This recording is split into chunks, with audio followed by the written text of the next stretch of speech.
Welcome to the Rim Break Rodeo. We hope this video helps. In this video, I will show how to set up gestures on Apple Watch Ultra 2. First, open the Settings app on your watch. Scroll down and tap on Accessibility, then select Assistive Touch. Toggle Assistive Touch on. This feature allows you to control your watch with hand gestures. You can then choose your activation gesture, like a double clench, to quickly bring up the Assistive Touch menu. It's a simple process to get started. Once Assistive Touch is enabled, you can customize what each gesture does. Within the Assistive Touch menu, tap on Hand Gestures. Here, you'll find options for pinch, clench, and double clench. Assign actions like scrolling, tapping, or opening apps to these gestures.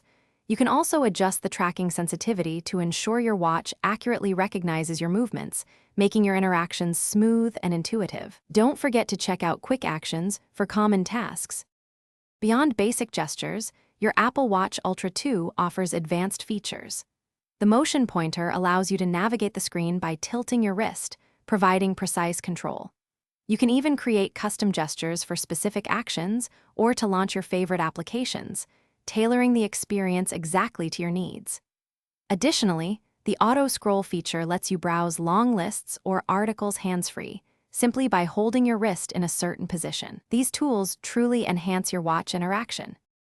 To ensure the best gesture experience, always keep your watch OS updated to the latest version, as updates often include performance improvements and new features.